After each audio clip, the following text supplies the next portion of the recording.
नमस्कार दर्शक बंधु ओडिया प्रेम टीवी को आपण मानक पुणी थे स्वागत। ओडिशा पुलिस चाकरी को नहीं प्रस्तुति करुवा समस्त प्रार्थी मानक आज आसी आम वीडियो तरफ एक बड़ अपडेट। एबे सबुठु बड़ प्रश्न सारा ओडिशा रे बुलुची कि ओडिशा पुलिस नियुक्ति विज्ञप्ति काहेकि एते विलंब हेउची एवं ऑनलाइन आवेदन केबेठु आरंभ हेबो। तेबे रहिछि संपूर्ण वीडियो रे किपरि हवा आवेदन और केबे हवा आवेदन और कौन कौन रहिछि नुआ अपडेट यह जानिया पूर्व आम वीडियो को लाइक करिया चैनल को सब्सक्राइब करी बेल आइकन को दबाई रखिए। प्रथमे आपण मानक कहि देउछि कि ए पर्यंत संपर्कित पदवी पई ऑफिशियल विज्ञप्ति नोटिफिकेशन कोनोसी प्रकाश पाई नाही। सेतिपई सोशल मीडिया रे घुरी बुलतवा से परीक्षा तारीख को अंतिम तारीख बोली विश्वास करंतु नाही। ऑफिशियल वेबसाइट रे नोटिफिकेशन आसीबा परे ही संपूर्ण सूचना आपण माने सठिक भाबे पाइबे। तो एबे आमे माने कथा बा कोन पई एहार विलंब घटुछि। प्रथमे पद नियुक्ति पूर्व सरकार पदवीर चूड़ांत अनुमोदन एवं विभिन्न कैबिनेट वैकेंसी रिजर्वेशन जिला भित्तिक बंटन नियुक्ति प्रक्रिया अनेक प्रशासनिक काम संपूर्ण रूपे करिया पड़े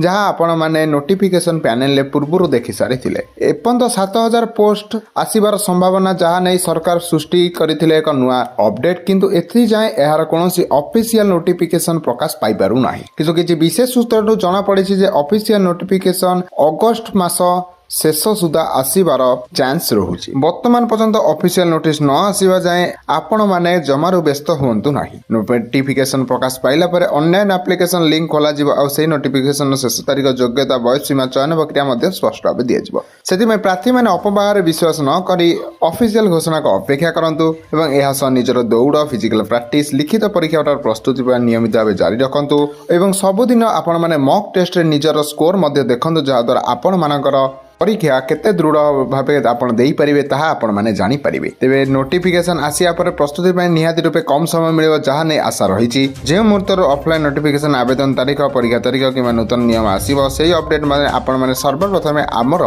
चैनल ले पाइबे। तेबे या थिला ओडिशा पुलिस नूतन अपडेट को नै आजिर लेटेस्ट अपडेट। तेबे फिर खबर प्रथम जाने पय हम चैनल से जुड़ी हुई रहंतु। धन्यवाद।